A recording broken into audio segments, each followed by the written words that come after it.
Commentaire sur Romains, partie 2. Document d'étude numéro F045-2.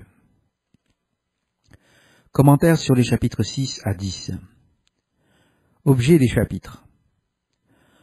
En continuant à partir de la partie 1, en utilisant également certains points développés dans l'amour et la structure de la loi, numéro 200, nous voyons que Paul développe au chapitre 6 le concept de nous étant morts au péché, et par conséquent du fait que nous ne pouvons pas y vivre.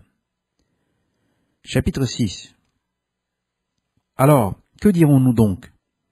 Demeurerions-nous dans le péché, afin que la grâce abonde? En aucun cas.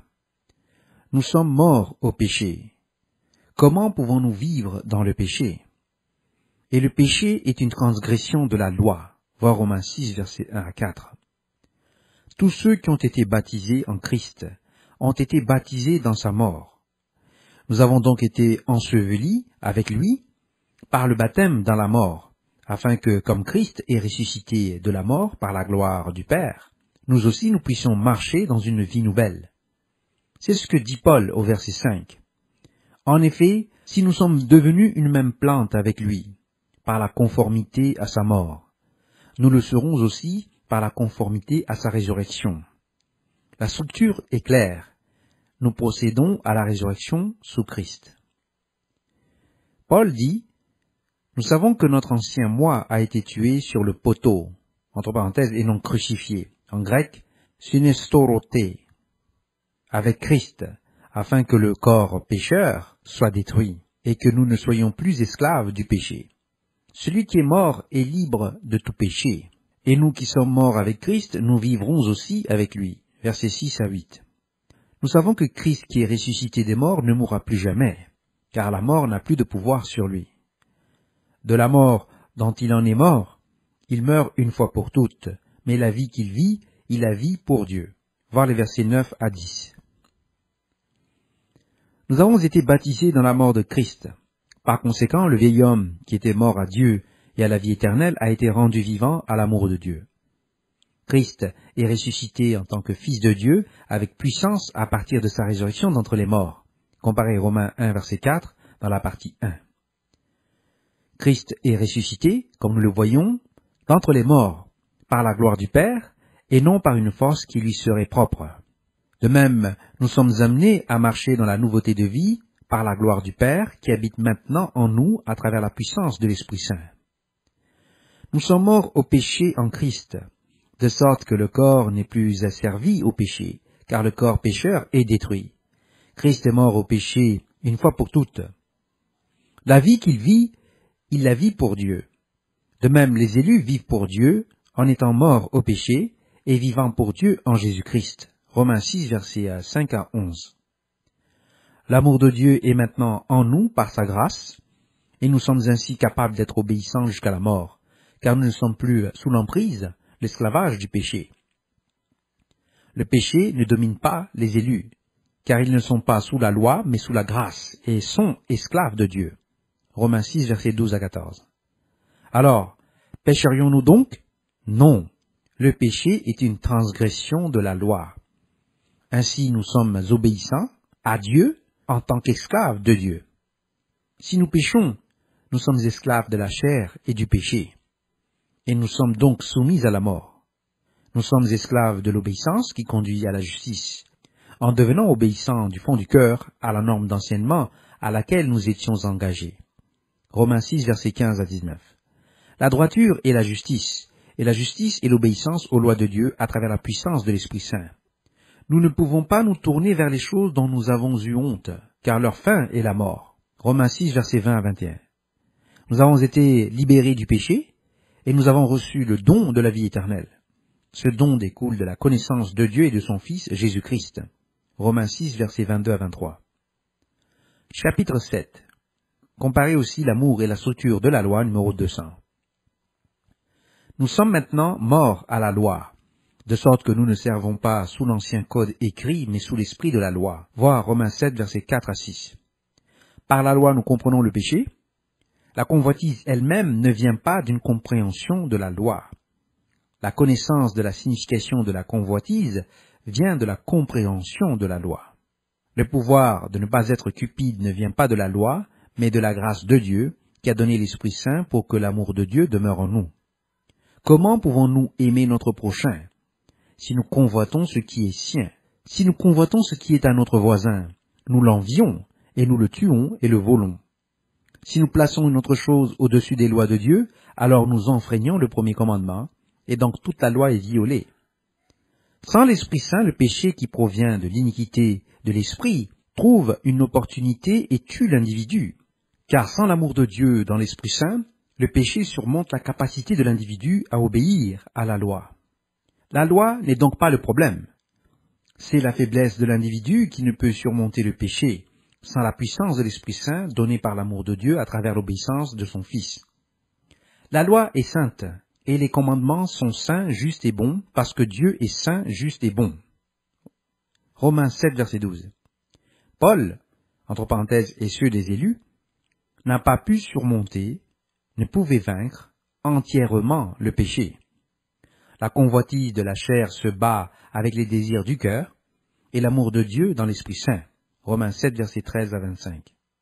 La relation entre le salut par la grâce et la loi, numéro 082, montre que l'argument des protestants, selon lequel la grâce élimine la loi, est basé sur l'affirmation selon laquelle les élus sont morts à la loi, d'après le texte de Romains 7, verset 4.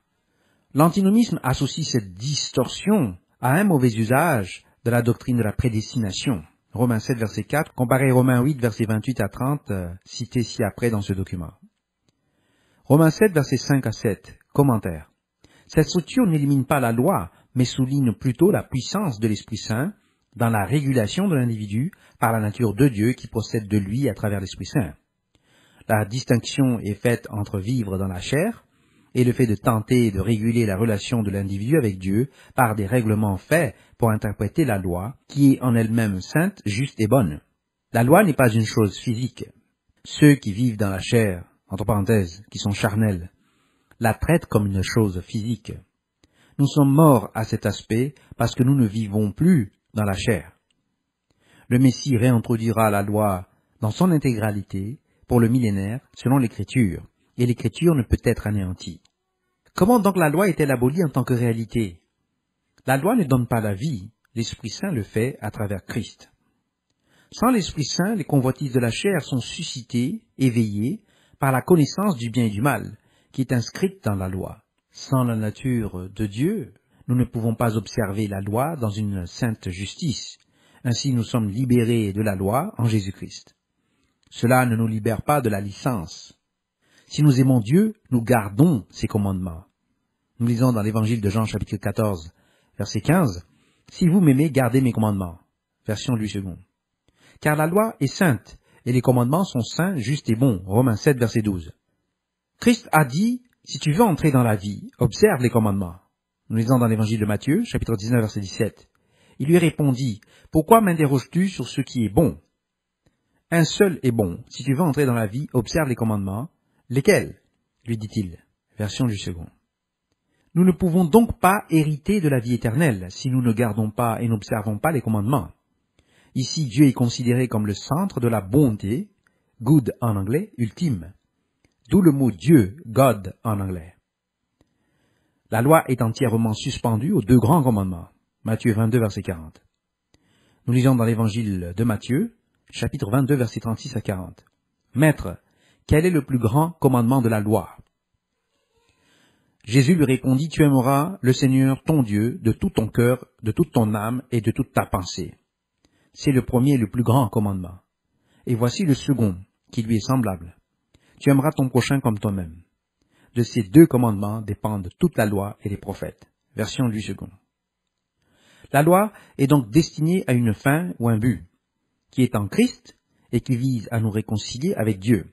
La loi étant spirituelle procède de Dieu et est donc observée dans notre nature afin de nous réconcilier avec Dieu. La loi ne cause donc pas la mort, mais c'est plutôt le péché, qui est une transgression de la loi, agissant à l'intérieur de l'individu qui cause la mort. Romains 7, verset 13. La loi est spirituelle, mais l'humanité est charnelle, vendue sous le péché. Romains 7, verset 14. Paul dit qu'il ne comprend pas ses propres actes. Il ne fait pas ce qu'il veut, mais ce qu'il déteste. Donc, s'il fait ce qu'il ne veut pas, alors il est d'accord et reconnaît que la loi est bonne. Et ce n'est pas lui qui le fait, mais le péché qui habite en lui. Entre parenthèses, versets 15 à 17. Paul dit qu'il sait qu'il n'y a rien de bon qui habite en lui. Entre parenthèses, c'est-à-dire dans sa chair. Il peut vouloir ce qui est juste, mais il ne peut pas le faire, car il dit qu'il ne fait pas le bien qu'il veut, mais il fait le mal qu'il ne veut pas faire. Et ainsi ce n'est plus lui, mais le péché qui habite en lui. Voir les versets 15 à 20. En effet, il dit que le monde et les démons, sous le Dieu de ce monde qui le dirige, voir 2 Corinthiens 4, verset 4, affectent ses influences et font pécher les élus contrairement à leur volonté et à leurs désirs. Les élus sont influencés par l'esprit, voir le document numéro 117, qui les éloigne du péché, mais les influences terrestres les conduisent au péché qui est une transgression de la loi. C'est pour cette raison que le deuxième sacrement du dîner du Seigneur, le 14 Abib à la Pâque, est établi par le Messie. Tout l'argument selon lequel la loi n'est pas spirituelle, et donc pas de la nouvelle alliance, telle que détaillée dans le Nouveau Testament, est totalement faux. La personne véritablement convertie se réjouit et se délecte de la loi de Dieu en son fort intérieur. Nous lisons dans Psaume 119, verset 1, « Heureux ceux qui sont intègres dans leur voie, qui marchent selon la loi de l'Éternel. » Version du second. Romains 7, verset 22, « Car je prends plaisir à la loi de Dieu, selon l'homme intérieur. » Version du second. Car la loi conduit les hommes à Christ, qui est la fin de la loi. Romains 10, verset 4. La fin de la loi, entre parenthèses, telos gar nomu, est ici la conclusion en tant que but ou objectif, étant le point ou l'acte ou l'état visé. Ce n'est pas la cessation de la loi. Paul dit qu'il voit une autre loi en guerre avec celle de son esprit, et le rendant captif à la loi du péché, entre parenthèses qui est une transgression de la loi de Dieu, qui habite en ses membres. Il dit alors que je suis un misérable, qui me délivrera de ce corps de mort? Il dit donc qu'il sert la loi de Dieu avec son esprit, mais qu'avec son corps, il sert la loi du péché qui est une transgression de la loi de Dieu. Aucune personne saine d'esprit ne pourrait dire, à partir de ce texte, que Paul a aboli la loi de Dieu, et telle qu'elle a été donnée par Christ au Sinaï. Voir Actes 7, versets 33 à 55, 1 Corinthiens 10, versets 1 à 4, et par les patriarches et les prophètes. Être conduit par l'esprit libère l'individu de la loi. Nous lisons dans Galates 5, verset 18, « Si vous êtes conduit par l'esprit, vous n'êtes point sous la loi. » Version Louis II. Ici, sur les 7 premiers chapitres de Romains, Paul détaille le fondement du péché dans l'idolâtrie et le rejet ou la violation de la loi, et que ce n'est que par l'Esprit Saint donné sur l'acceptation de Christ devant le trône de Dieu, en tant que l'offrande de la gerbe agitée. Voir le document numéro 106b. C'est au chapitre 8 que nous voyons que c'est Dieu qui détermine qui doit être appelé, et quand et comment cette personne est développée, car elle est donnée à Christ dans ce processus. Et cela a été déterminé depuis la fondation de la terre, à travers l'omniscience de Dieu et sa divine préscience. Chapitre 8. Comme l'explique en détail le texte Les attaques antinomiennes contre la loi de Dieu, numéro 164d, la foi a été sabotée par les gnostiques antinomiens dès le début de l'Église. Nous voyons qu'il n'y a aucune condamnation pour ceux qui sont en Christ. Romains 8, verset 1. Car la loi de l'Esprit de vie en Christ Jésus a libéré les élus du péché et de la mort, car Dieu a fait ce que la loi, affaiblie par la chair, ne pouvait pas faire. Il a envoyé son propre Fils, dans la ressemblance de la chair pécheresse, et pour le péché. Dieu a condamné le péché dans la chair, voir les versets 2 à 3. La loi s'accomplit donc en nous qui marchons selon l'Esprit. Romains 8, verset 4. L'Esprit dirige l'Esprit selon le dessein de Dieu. Voir Romains 8, versets 5 à 6. L'esprit qui est attaché à la chair, c'est-à-dire l'esprit charnel, est hostile à Dieu. Il ne se soumet pas à la loi de Dieu, et ne peut d'ailleurs pas se soumettre à la loi. Romains 8, verset 7. Ainsi l'esprit charnel ou non converti est identifié par sa résistance à l'observation des lois de Dieu. L'argument selon lequel la grâce a éliminé la loi est essentiellement celui d'un esprit non converti. Tout l'argument de la loi grâce identifie ceux qui sont obéissants à Dieu et ceux qui ne le sont pas. La dispense n'est pas si, mais comment la loi est observée. Que personne ne vous juge en ce qui concerne la nourriture et la boisson, ou pour les fêtes, les nouvelles lunes ou les sabbats. Colossiens 2, versets 16 à 17. Ils sont l'ombre de ce qui est à venir, mais la substance appartient à Christ. Christ a donc donné la loi sous la direction de Dieu et est le médiateur et l'objectif de la loi.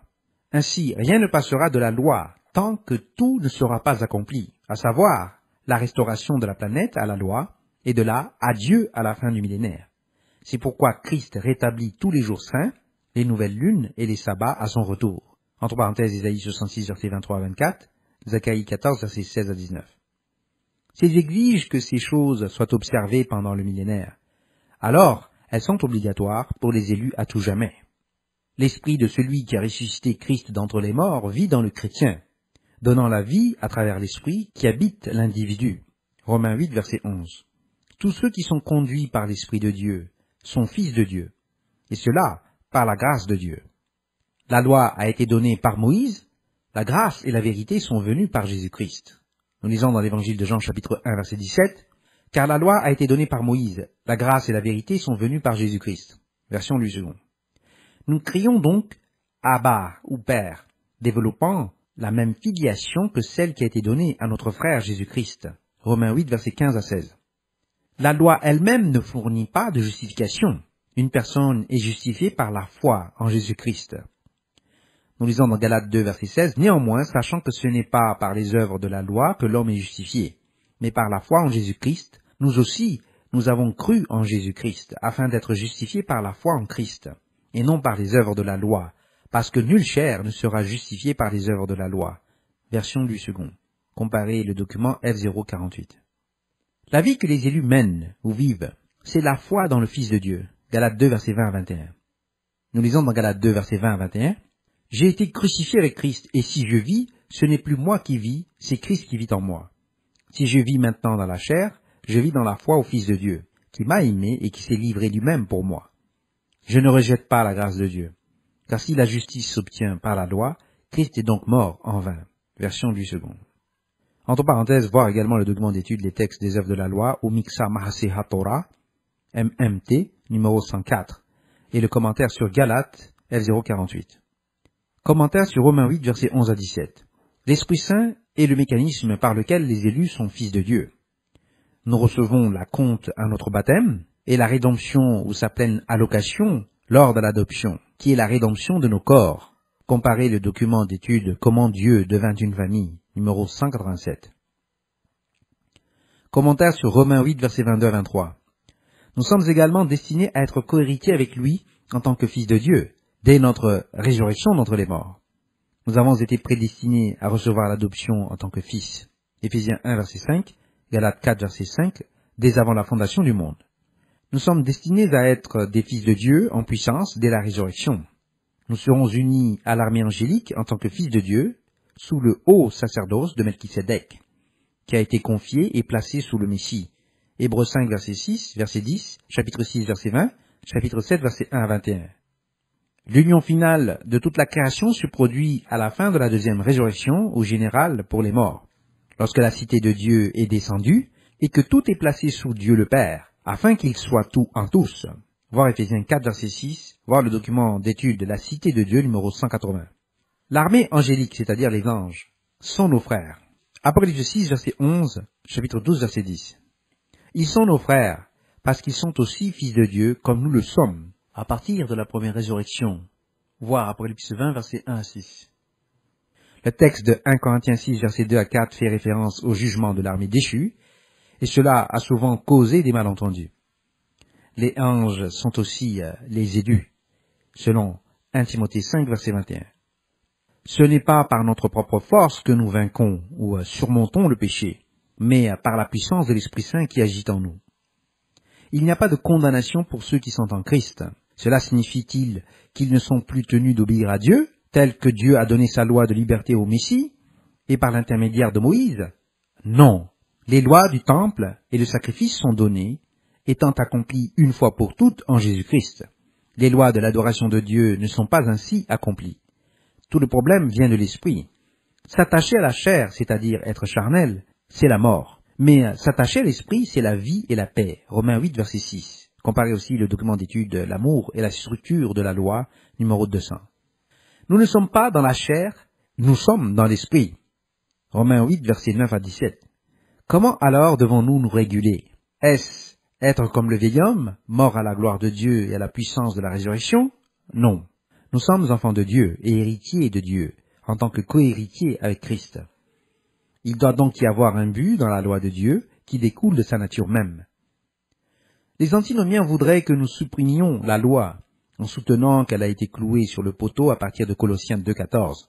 Mais nous savons que ce qui a été cloué sur le poteau était le chirographon, ou la facture de dette qui provenait de nos transgressions. Ce n'était pas la loi de Dieu elle-même, qui était sainte, juste et bonne. Comparez commentaire sur Colossiens F051. Comment procédons-nous alors? Qu'est-ce qu'on attend de nous? Nous voyons que les lois de Dieu reposent sur les deux grands commandements. Comparez les documents d'études, le premier grand commandement, numéro 252, le deuxième grand commandement, numéro 257. Ceux-ci sont subdivisés en 4 et 6.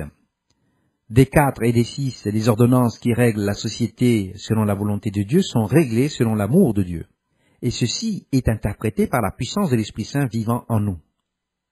Par cette puissance de l'Esprit de Dieu, Dieu et le Christ vivent tous deux en nous, et Dieu devient tout en tous.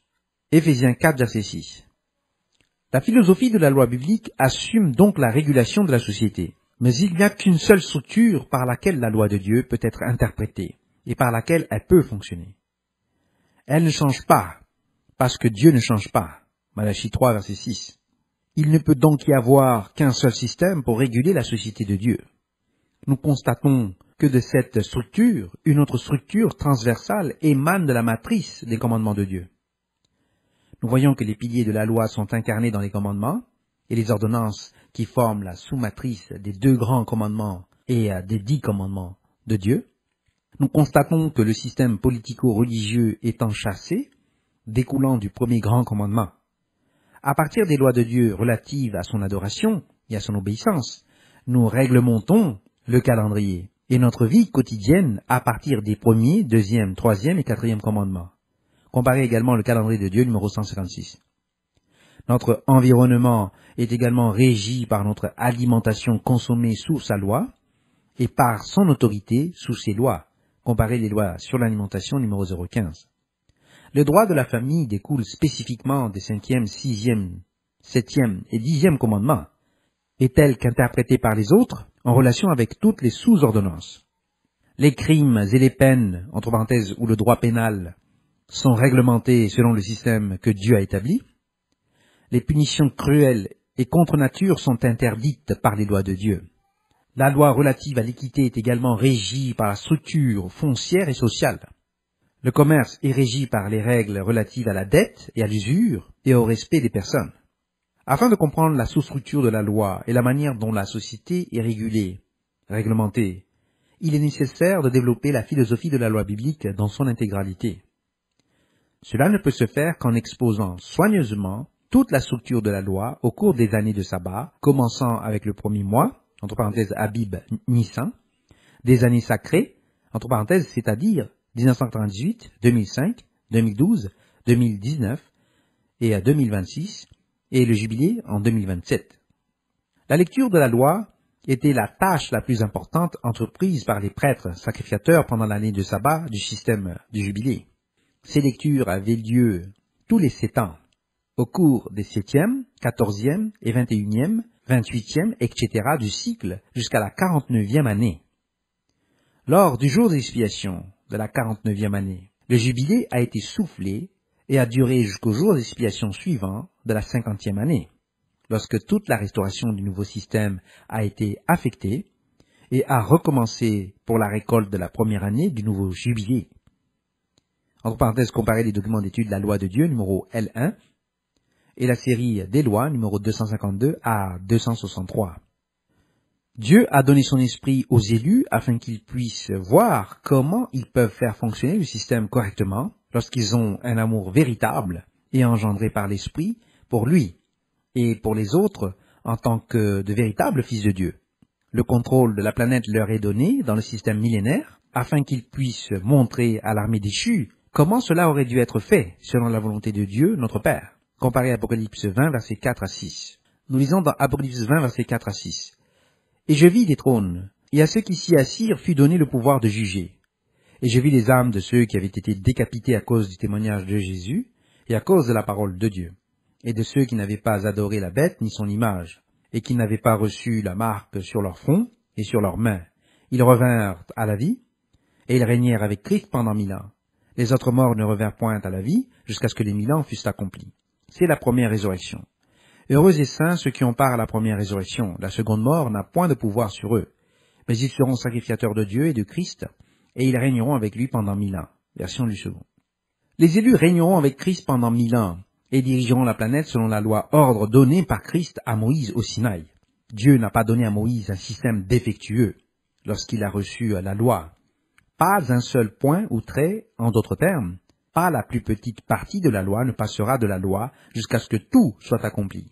Matthieu 5, verset 18, Luc 16, verset 17.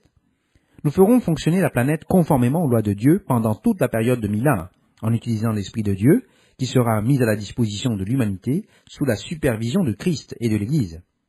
Tout ne sera accompli que lorsque Dieu régnera depuis la terre, dans la cité de Dieu, en nous tous, en tant que Dieu.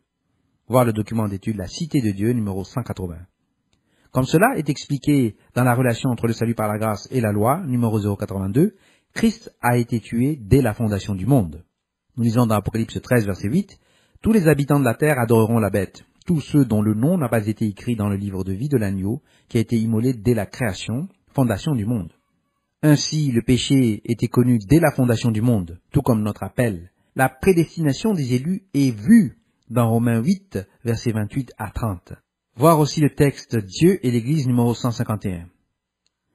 L'Église a été fondée en l'an 30 de notre ère, à Jérusalem, et a été persécutée. Beaucoup sont venus, mais beaucoup aussi n'ont pas été choisis par Dieu. La parabole du semeur a été donnée pour montrer ce fait. Beaucoup sont appelés, mais peu sont choisis. Matthieu 20, verset 16. La prédestination des élus se trouve dans Romains 8, verset 28 à 30.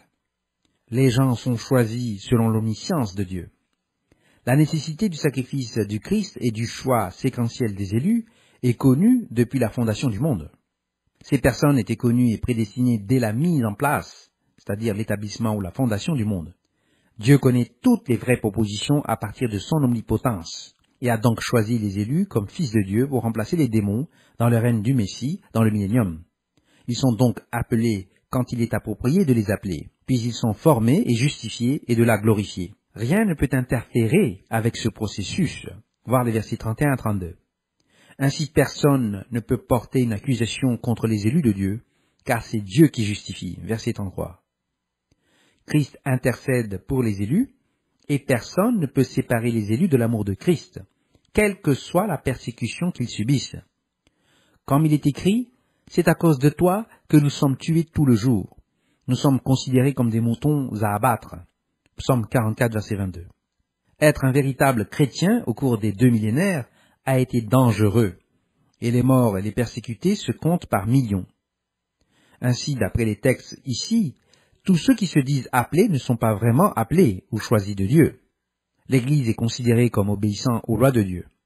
S'ils ne parlent pas selon la loi et le témoignage, il n'y a aucune lumière en eux. Ésaïe 8, verset 20. Les saints sont ceux qui obéissent au commandement de Dieu et au témoignage ou à la foi de Jésus. L'Église n'a pas le pouvoir de modifier ses lois comme le stipule la Bible. Ceux qui le font sont disqualifiés de la foi et de la première résurrection. Voir le document numéro 143A. La foi est exprimée en parabole de sorte que, en règle générale, seuls ceux qui sont capables de venir en jugement pour la première résurrection sont appelés. Les dommages à long terme sont ainsi limités. Cependant, plusieurs entendent et sont appelés bien qu'ils ne soient pas prêts. Christ a parlé de ce problème. Ainsi, la loi a été introduite pour augmenter la transgression, de sorte que la compréhension de la régulation des affaires selon l'amour de Dieu soit évidente pour ceux qui cherchent Dieu. Cependant, Israël et le monde n'étaient pas obéissants. Par l'obéissance d'un seul homme, plusieurs seront rendus justes, c'est-à-dire par la grâce qui règne par la justice jusqu'à la vie éternelle en Jésus oint. Romains 5, versets 20 à 21. Chapitre 9. Au chapitre 9 et 10, Paul développe la loi de Dieu comme clé de la conservation de la foi et du maintien, entre parenthèses, rétention des élus au sein du corps d'Israël. Cet aspect a été constamment attaqué par les antinomiens et les adorateurs de Baal, des cultes du soleil et des mystères. Comparez également les attaques antinomiennes sur la loi de Dieu, numéro 164d. Dans les premiers éléments du chapitre, Paul montre que tous ceux qui se disent israélites ne le sont pas, et que tous ceux qui se disent fils d'Abraham ne le sont pas, bien qu'ils soient ses descendants. Versets 1 à 7. Mais c'est à travers Isaac que vos descendants seront nommés. Genèse 21, verset 12. L'incrédulité d'Israël les a fait échouer, comme nous le voyons à partir de ce texte. Voir le verset 3, Exode 32, verset 32, verset 4. Concernant la filiation, Exode 4, verset 22, Jérémie 31, verset 9. Gloire, présence de Dieu, Exode 16, verset 10, 24, verset 16. Entre parenthèses, les alliances avec Israël ont souvent été renouvelées. Comparez Genèse 6, verset 18, 9, verset 9, chapitre 15, verset 8, 17, verset 2, Exode 2, verset 24. L'octroi de la loi, Exode 20, verset 1 à 17, Deutéronome 5, verset 1 à 21, et aussi l'adoration des lois dans le tabernacle et le temple. Entre parenthèses, Esdras 4, verset 23, jusqu'au chapitre 7, verset 27. À partir du chapitre 9, verset 6 à 13, nous voyons que la promesse de Dieu à Israël n'a pas échoué, parce que la promesse n'a pas été faite simplement aux descendants physiques d'Abraham, ni à ceux d'Isaac en tant que tels, mais à ceux que Dieu avait choisis et prédestinés à être appelés dans l'Israël de Dieu, tels que donnés par Eloah à Christ, en tant que leurs Elohim, à Deutéronome 32, verset 8 et suivant, entre parenthèses comparé Psaume 45, verset 6 à 7, Hébreux 1, verset 8 à 9, de même, verset 7, Genèse 21, verset 12, verset 9, Genèse 18, verset 10, et les versets 10 à 12, Genèse 25, verset 21, verset 23, et le verset 13, Malachie 1, verset 2 à 3. Ces choses ont été faites afin que le dessein de Dieu d'élection et de prédestination, numéro 296, puisse se poursuivre. Sans une connaissance approfondie de l'Ancien Testament, on ne peut pas comprendre Paul à partir des Romains et au-delà, ni Jean et la Révélation, entre parenthèses l'Apocalypse. À partir des versets 14 à 15, Paul nie toute accusation d'injustice envers Dieu, en recourant à son affirmation à Moïse, entre parenthèses par Christ, 1 Corinthiens 10, versets 1 à 4. J'aurai miséricorde de qui j'aurai miséricorde, et j'aurai compassion de qui j'aurai compassion. Exode 33, verset 19. La foi ne dépend donc pas de la volonté ou de l'effort de l'homme, mais de la miséricorde de Dieu, car l'Écriture dit à Pharaon, « Je t'ai fait monter dans le but de montrer ma puissance en toi, afin que mon nom soit proclamé sur toute la terre. » Voir les versets 16 à 17. Dieu a donc pitié de qui il veut, et il endurcit le cœur de qui il veut. Verset 18. À partir des versets 19 à 21, Paul produit ensuite un dialogue où il dit « Vous me direz alors, pourquoi fait-il encore des reproches? Car qui peut résister à la volonté de Dieu? Mais qui es-tu pour répondre à Dieu? Le vase d'argile dira-t-il à celui qui l'a formé, pourquoi m'as-tu fait ainsi? Le potier n'est-il pas maître de faire de l'argile un usage pour l'honneur et un autre pour un usage subalterne, vil? Paul pose alors la question, et que dire si Dieu, désireux de montrer sa colère et de faire connaître sa puissance, a enduré avec beaucoup de patience des vases de colère faits pour la destruction, afin de faire connaître les richesses de sa gloire pour les vases de la miséricorde, que Dieu a préparés d'avance pour la gloire. Même nous, que Dieu a appelés, non seulement des Juifs, mais aussi des païens, voir les versets 22 à 24. Paul cite ensuite Osée, chapitre 2, verset 23, chapitre 1, verset 10. Pour ceux qui n'étaient pas mon peuple, je les appellerai mon peuple, et pour celles qui n'étaient pas aimées, je l'appellerai ma bien-aimée. En ce lieu même où il leur a été dit, vous n'êtes pas mon peuple, ils seront appelés fils du Dieu vivant, voir les versets 25 à 26. Paul dit ensuite, entre parenthèses, citant Ésaïe 10, verset 22, et chapitre 1, verset 9, et Ésaïe crie au sujet d'Israël, si le nombre des fils d'Israël est comme le sable de la mer, seul un reste d'entre eux sera sauvé. Car l'Éternel exécutera sa sentence sur la terre avec rigueur et promptement. Et comme Ésaïe l'a prédit, si l'Éternel des armées ne nous avait pas laissé une postérité, nous aurions été comme Sodome et Gomorrhe. Voir Genèse 19, versets 24 à 25, et les versets 27 à 29. Paul pose ensuite une question clé qui couvrira le chapitre 9, verset 30 jusqu'au chapitre 10, verset 13. Que dirons-nous alors? Que les païens qui n'ont pas poursuivi la justice l'ont atteinte, c'est-à-dire la justice par la foi, mais qu'Israël, qui a poursuivi la justice fondée sur la loi, n'a pas réussi à accomplir cette loi. Pourquoi? Parce qu'ils ne l'ont pas poursuivie par la foi, mais comme si elle était fondée sur les œuvres. Ils ont trébuché sur la pierre d'achoppement. Comme il est écrit, « Voici que je pose en Sion une pierre qui fera trébucher les hommes, un rocher qui les fera tomber, et celui qui croit en lui ne sera pas confus. » Ésaïe 28, verset 16, chapitre 8, verset 14 à 15. Chapitre 9, verset 30 traite de la vraie justice par la foi. Chapitre 3, verset 22, chapitre 10, verset 6, verset 20, Galates 2, verset 16, Galates 3, verset 24, Philippiens 3, verset 9, Hébreux 11, verset 7.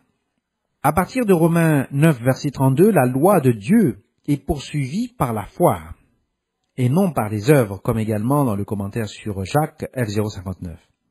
Cependant, la foi sans les œuvres est morte. Jacques 2, verset 17. L'obéissance au commandement est une condition préalable nécessaire à la rétention de l'Esprit Saint, qui habite en ceux qui gardent les commandements de Dieu. Nous lisons dans la première épître de Jean, chapitre 3, verset 24, « Celui qui garde ses commandements demeure en Dieu, et Dieu en lui. Et nous connaissons qu'il demeure en nous par l'Esprit qu'il nous a donné. » Version Louis II. Acte 5, verset 32, « Nous sommes témoins de ces choses, de même que l'Esprit Saint, que Dieu a donné à ceux qui lui obéissent. » Version Louis II. Il est donc impossible d'être chrétien et d'aimer Dieu et Christ sans respecter, observer la loi. Par nécessité, cela implique d'observer le sabbat en tant que quatrième commandement ainsi que le calendrier de Dieu. Voir le document numéro 156. Chapitre 10. Le chapitre 10 poursuit la structure de la loi et de la foi à partir des versets 1 à 13, où la vraie justice est par la foi. Rien de tout cela n'annule la loi de Dieu. Paul dit que son désir et sa prière, c'est qu'Israël soit sauvé. Il estime qu'ils ont un zèle pour Dieu, mais que ce zèle n'est pas éclairé. Ils sont ignorants de la justice qui vient de Dieu et cherchent à établir la leur. Ils ne se sont pas soumis à la justice de Dieu, car Christ est la fin de la loi, afin que quiconque a la foi soit justifié. Voir les versets 1 à 4. Galates 3, versets 23-26. Comme nous le voyons dans la relation entre le salut par grâce et la loi, numéro 082, le commentaire de Romains 10, verset 4 nous dit « Car la loi conduit les hommes à Christ, qui est la fin de la loi. » La fin de la loi, entre parenthèses, en grec telos garnomou, est ici la conclusion comme le but ou l'objectif, étant le point ou l'acte ou l'état visé. Ce n'est pas la cessation de la loi. Être conduit par l'esprit libère l'individu de la loi. Galates 5, verset 18, « Si vous êtes conduit par l'esprit, vous n'êtes point sous la loi. » Version du second. À partir du verset 5 et suivant, Paul se réfère alors à Moïse, qui a écrit que l'homme qui pratique la justice basée sur la loi vivra par elle. Voir Lévitique 18, verset 5, Galates 3, verset 12. Paul parle ensuite de la justice fondée sur la foi. C'est la foi qui permet aux élus d'observer la loi par la foi. Paul pose des questions qui cherchent à varier la position de Christ en posant le problème de celui qui remonte de la tombe ou monte au ciel. Cette comparaison cherche à faire descendre Christ du ciel ou à le faire remonter d'entre les morts. Paul attire ensuite l'attention sur le fait que l'Esprit est dans nos cœurs et sur nos lèvres, entre parenthèses dans le baptême. Ainsi la puissance de Dieu n'est pas perçue en termes physiques, mais elle est parmi nous. Si nous confessons avec nos lèvres que Jésus est Seigneur, et si nous croyons du fond du cœur que Dieu l'a ressuscité des morts, alors nous serons sauvés. Versets 8 à 9. Les élus croient avec leur cœur, et ils sont justifiés. Ils confessent avec leurs lèvres, et sont sauvés. Verset 10. Il est écrit, quiconque croit en lui ne sera point confus. Verset 11. Citation d'Ésaïe 28, verset 16. Les élus ont été libérés de la loi sacrificielle, comparé aussi le chapitre 3, versets 9 à 20. Il n'y a pas de distinction entre juifs et gentils, verset 12. Voir aussi Joël 2, verset 32.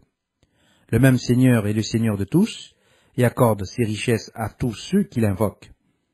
Car tous ceux qui l'invoquent seront sauvés. Verset 13. Ce sont ces références messianiques qui se rapportent à Christ, qui était Elohim d'Israël. Israël est responsable de son propre échec. À partir du verset 14 et suivant, Paul dit Mais comment les hommes pourraient-ils invoquer celui en qui ils n'ont pas cru? Et comment croiront-ils en celui dont ils n'ont pas entendu parler? Et comment en entendront-ils parler s'il n'y a personne qui prêche? Le message de l'Évangile est donc essentiel pour la foi. Comment les hommes peuvent-ils prêcher s'ils ne sont pas envoyés? Comme il est écrit, que les pieds de celui qui prêche la bonne nouvelle sont beaux. Verset 15, Ésaïe 52, verset 7. Au verset 16, Paul se réfère à Ésaïe 53, verset 1. Seigneur, qui a cru à ce qu'il a entendu de nous? Ainsi, la foi vient de ce qu'on entend, et ce qu'on entend vient de la prédication de Christ, verset 17. Ainsi, les élus expliquent l'évangile du royaume de Dieu. Au verset 18, Paul cite le psaume 19, verset 4. Leur voix s'est fait entendre partout sur toute la terre, et leurs paroles jusqu'aux extrémités du monde. Au verset 19, il dit, « Je demande à nouveau, Israël ne l'a-t-il pas su ?»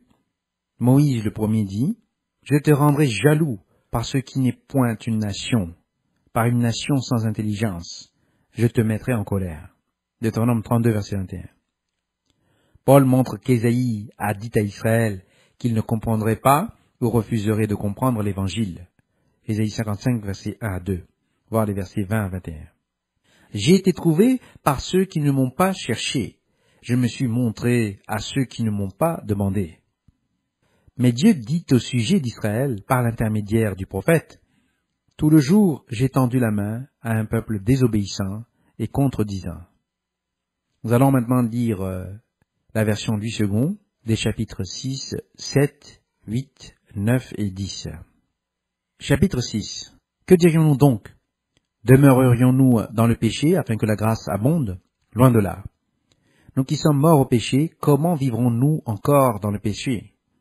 Ignorez-vous que nous tous qui avons été baptisés en Jésus-Christ, c'est en sa mort que nous avons été baptisés? Nous avons donc été ensevelis avec lui par le baptême en sa mort, afin que comme Christ est ressuscité des morts par la gloire du Père, de même nous aussi, nous marchions en nouveauté de vie. En effet, si nous sommes devenus une même plante avec lui, par la conformité à sa mort, nous le serons aussi par la conformité à sa résurrection, sachant que notre vieil homme a été crucifié avec lui, afin que le corps du péché fût détruit, pour que nous ne soyons plus esclaves du péché, car celui qui est mort est libre du péché. Or, si nous sommes morts avec Christ, nous croyons que nous vivrons aussi avec lui, sachant que Christ ressuscité des morts ne meurt plus. La mort n'a plus de pouvoir sur lui, car il est mort, et c'est pour le péché qu'il est mort une fois pour toutes. Il est revenu à la vie, et c'est pour Dieu qu'il vit. Ainsi, vous-même, regardez-vous comme morts au péché, et comme vivants pour Dieu, en Jésus-Christ. Que le péché ne règne donc point dans vos corps mortels, et n'obéissez pas à ses convoitises. Ne livrez pas vos membres au péché, comme des instruments d'iniquité, mais donnez-vous vous-même à Dieu, comme étant vivants de mort que vous y étiez. Et offrez à Dieu vos membres comme des instruments de justice, car le péché n'aura point de pouvoir sur vous, puisque vous êtes non sous la loi, mais sous la grâce. Quoi donc, pécherions-nous, parce que nous sommes non sous la loi, mais sous la grâce? Loin de là. Ne savez-vous pas qu'en vous livrant à quelqu'un comme esclave pour lui obéir, vous êtes esclave de celui à qui vous obéissez, soit du péché qui conduit à la mort, soit de l'obéissance qui conduit à la justice. Mais grâce soit rendue à Dieu de ce que, après avoir été esclave du péché, vous avez obéi de cœur à la règle de doctrine dans laquelle vous avez été instruits. Ayant été affranchis du péché, vous êtes devenus esclaves de la justice. Je parle à la manière des hommes, à cause de la faiblesse de votre chair. De même donc que vous avez livré vos membres comme esclaves à l'impureté et à l'iniquité, pour arriver à l'iniquité, ainsi maintenant, livrez vos membres comme esclaves à la justice pour arriver à la sainteté. Car lorsque vous étiez esclaves du péché, vous étiez libres à l'égard de la justice. Quels fruits portiez-vous alors? Des fruits dont vous rougissez aujourd'hui. Car la fin de ces choses, c'est la mort. Mais maintenant, étant affranchis du péché et devenus esclaves de Dieu, vous avez pour fruit la sainteté et pour fin la vie éternelle. Car le salaire du péché, c'est la mort, mais le don gratuit de Dieu, c'est la vie éternelle en Christ Jésus, notre Seigneur. Chapitre 7. Ignorez-vous, frères, que je parle à des gens qui connaissent la loi, que la loi exerce son pouvoir sur l'homme aussi longtemps qu'il vit. Ainsi, une femme mariée est liée par la loi à son mari, tant qu'il est vivant. Mais si le mari meurt, elle est dégagée de la loi qui l'a liée à son mari. Si donc, du vivant de son mari, elle devient la femme d'un autre homme, elle sera appelée adultère. Mais si le mari meurt, elle est affranchie de la loi, de sorte qu'elle n'est point adultère, en devenant la femme d'un autre. De même, mes frères, vous aussi vous avez été par le corps de Christ, mis à mort en ce qui concerne la loi, pour que vous apparteniez à un autre, à celui qui est ressuscité des morts, afin que nous portions des fruits pour Dieu. Car lorsque nous étions dans la chair, les passions des péchés provoqués par la loi agissaient dans nos membres, de sorte que nous portions des fruits pour la mort. Mais maintenant nous avons été dégagés de la loi, étant morts à cette loi sous laquelle nous étions retenus, de sorte que nous servons dans un esprit nouveau, et non selon la lettre qui a vieilli. Que dirons-nous donc? La loi est-elle péché? Loin de là. Mais je n'ai connu le péché que par la loi. Car je n'aurais pas connu la convoitise si la loi n'eût dit « tu ne convoiteras point ». Et le péché, saisissant l'occasion, produisit en moi, par le commandement, toutes sortes de convoitises, car sans loi le péché est mort. Pour moi, étant autrefois sans loi, je vivais. Mais quand le commandement vint, le péché reprit vie, et moi je mourus. Ainsi le commandement qui conduit à la vie se trouva pour moi conduire à la mort. Car le péché, saisissant l'occasion, me séduisit par le commandement, et par lui me fit mourir. La loi donc est sainte, et le commandement est saint, juste et bon. Ce qui est bon a-t-il donc été pour moi une cause de mort? Loin de là. Mais c'est le péché, afin qu'il se manifestât comme péché en me donnant la mort, par ce qui est bon, et que par le commandement il devint condamnable au plus haut point. Nous savons en effet que la loi est spirituelle, mais moi je suis charnel, vendu au péché. Car je ne sais pas ce que je fais. Je ne fais point ce que je veux, et je fais ce que je hais. Or, si je fais ce que je ne veux pas, je reconnais par là que la loi est bonne. Et maintenant, ce n'est plus moi qui le fais, mais c'est le péché qui habite en moi. Ce qui est bon, je le sais, n'habite pas en moi, c'est-à-dire dans ma chair. J'ai la volonté, mais non le pouvoir de faire le bien. Car je ne fais pas le bien que je veux, et je fais le mal que je ne veux pas. Et si je fais ce que je ne veux pas, ce n'est plus moi qui le fais, c'est le péché qui habite en moi. Je trouve donc en moi cette loi, quand je veux faire le bien, le mal est attaché à moi. Car je prends plaisir à la loi de Dieu, selon l'homme intérieur. Mais je vois dans mes membres une autre loi qui lutte contre la loi de mon entendement, et qui me rend captif de la loi du péché qui est dans mes membres. Misérable que je suis, qui me délivrera du corps de cette mort? Grâce soit rendue à Dieu par Jésus-Christ notre Seigneur. Ainsi donc moi-même, je suis par l'entendement esclave de la loi de Dieu, et je suis par la chair esclave de la loi du péché. Chapitre 8. Il n'y a donc maintenant qu'une condamnation pour ceux qui sont en Jésus-Christ. En effet, la loi de l'esprit de vie en Jésus-Christ m'a affranchi de la loi du péché et de la mort. Car chose impossible à la loi, parce que la loi la rendait sans force, Dieu a condamné le péché dans la chair, en envoyant à cause du péché son propre Fils dans une chair semblable à celle du péché. Et cela afin que la justice de la loi fut accomplie en nous qui marchons non selon la chair mais selon l'esprit. Ceux en effet qui vivent selon la chair s'affectionnent aux choses de la chair, tandis que ceux qui vivent selon l'esprit s'affectionnent aux choses de l'esprit. Et à l'affection de la chair, c'est la mort, tandis que l'affection de l'esprit, c'est la vie et la paix. Car l'affection de la chair est inimitié contre Dieu, parce qu'elle ne se soumet pas à la loi de Dieu, et qu'elle ne le peut même pas. Or, ceux qui vivent selon la chair ne sauraient plaire à Dieu. Pour vous, vous ne vivez pas selon la chair, mais selon l'esprit, si du moins l'esprit de Dieu habite en vous. Si quelqu'un n'a pas l'esprit de Christ, il ne lui appartient pas. Et si Christ est en vous, le corps, il est vrai, est mort à cause du péché, mais l'esprit est vie à cause de la justice. Et si l'esprit de celui qui a ressuscité Jésus d'entre les morts habite en vous, celui qui a ressuscité Christ d'entre les morts rendra aussi la vie à vos corps mortels par son esprit qui habite en vous. Ainsi donc, frères, nous ne sommes point redevables à la chair pour vivre selon la chair. Si vous vivez selon la chair, vous mourrez. Mais si par l'esprit vous faites mourir les actions du corps, vous vivrez. Car tous ceux qui sont conduits par l'esprit de Dieu sont fils de Dieu. Et vous n'avez point reçu un esprit de servitude pour être encore dans la crainte, mais vous avez reçu un esprit d'adoption par lequel nous crions Abba, Père. L'esprit lui-même rend témoignage à notre esprit que nous sommes enfants de Dieu. Or, si nous sommes enfants, nous sommes aussi héritiers, héritiers de Dieu et co-héritiers de Christ, si toutefois Nous souffrons avec lui afin d'être glorifiés avec lui. J'estime que les souffrances du temps présent ne sauraient être comparées à la gloire à venir qui sera révélée pour nous. Aussi la création attend d'elle avec un ardent désir la révélation des fils de Dieu. Car la création a été soumise à la vanité, non de son gré, mais à cause de celui qui l'y a soumise, avec l'espérance qu'elle aussi sera affranchie de la servitude de la corruption, pour avoir part à la liberté de la gloire des enfants de Dieu. Or nous savons que, jusqu'à ce jour, la création tout entière soupire et souffre les douleurs de l'enfantement. Et ce n'est pas elle seulement, mais nous aussi, qui avons les prémices de l'Esprit, nous aussi nous soupirons en nous-mêmes, en attendant l'adoption, la rédemption de notre corps, car c'est en espérance que nous sommes sauvés. Or l'espérance qu'on voit n'est plus espérance. Ce qu'on voit, peut-on l'espérer encore? Mais si nous espérons ce que nous ne voyons pas, nous l'attendons avec persévérance. De même aussi l'Esprit nous aide dans notre faiblesse, car nous ne savons pas ce qu'il nous convient de demander dans nos prières. Mais l'Esprit lui-même intercède par des soupirs inexprimables. Et celui qui sonde les cœurs connaît quelle est la pensée de l'Esprit, parce que c'est selon Dieu qu'il intercède en faveur des saints. Nous savons du reste que toute chose concourt au bien de ceux qui aiment Dieu, de ceux qui sont appelés selon son dessein. Car ceux que Dieu a connus d'avance, il les a aussi prédestinés à être semblables à l'image de son Fils, afin que son Fils fût le premier-né entre plusieurs frères. Et ceux que Dieu a prédestinés, il les a aussi appelés. Et ceux que Dieu a appelés, il les a aussi justifiés. Et ceux qu'il a justifiés, il les a aussi glorifiés. Que dirons-nous donc à l'égard de ces choses? Si Dieu est pour nous, qui sera contre nous? Lui qui n'a point épargné son propre Fils, mais qui l'a livré pour nous tous, comment ne nous donnera-t-il pas aussi toutes choses avec lui?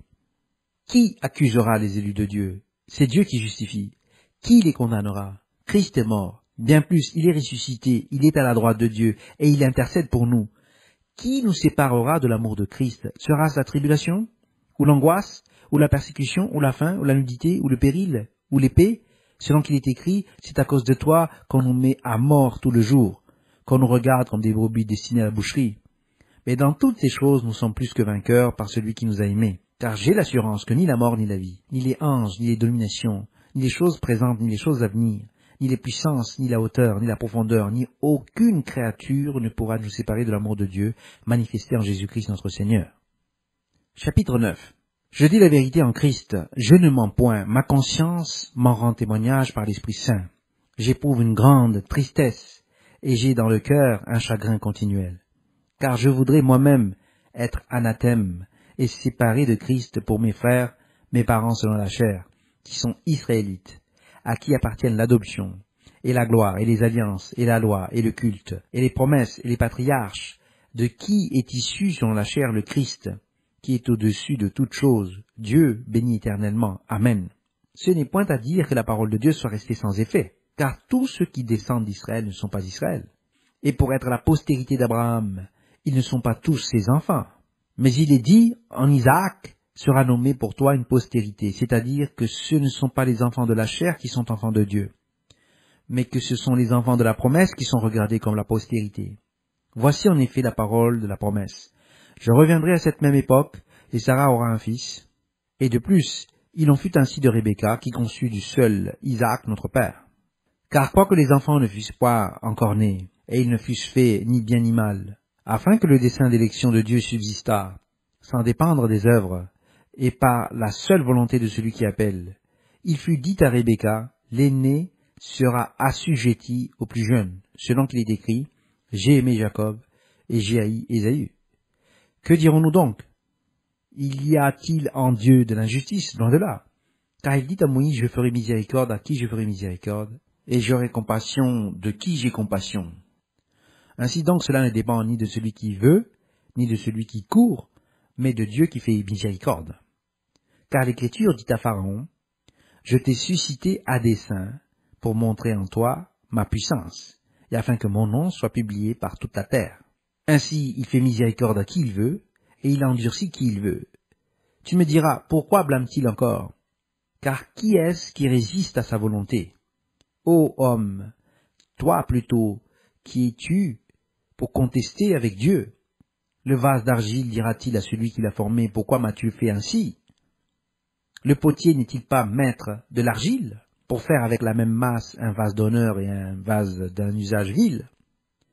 Et que dire si Dieu, voulant montrer sa colère et faire connaître sa puissance, a supporté avec une grande patience des vases de colère, formés pour la perdition, et s'il a voulu faire connaître la richesse de sa gloire envers des vases de miséricorde qu'il a d'avance préparés pour la gloire?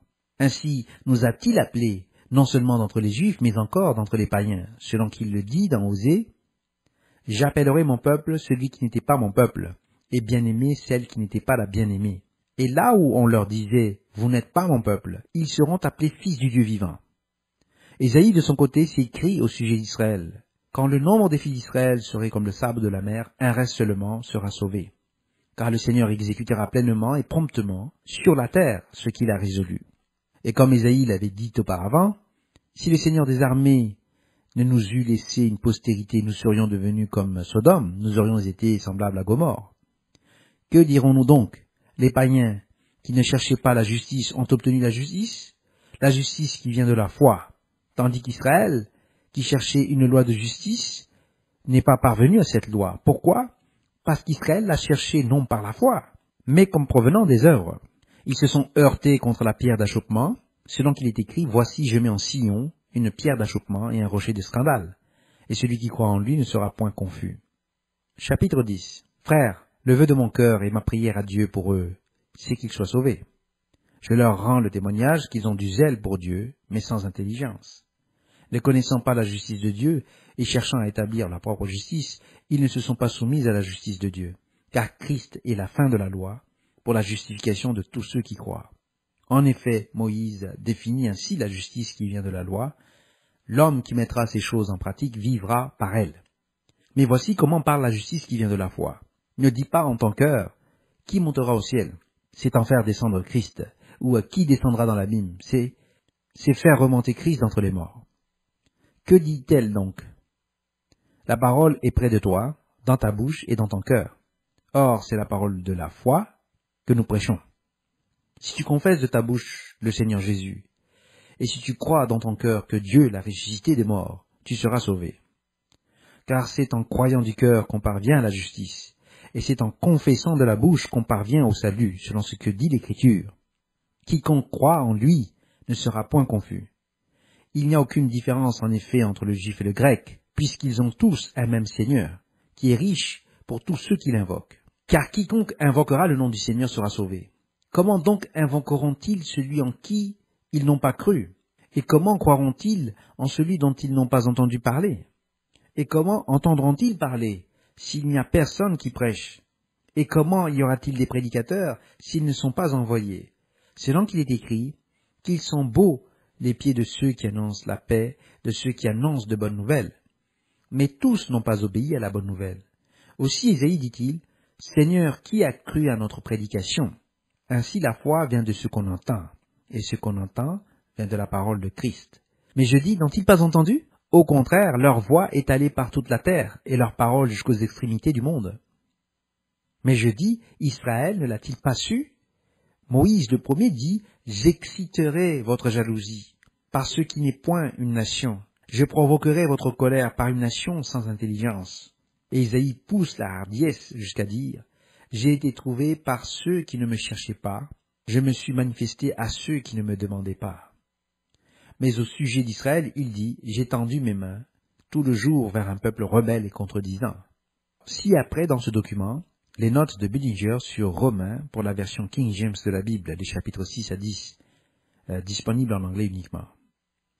Fin de la lecture du document d'études, commentaire sur Romains, partie 2, F045-2.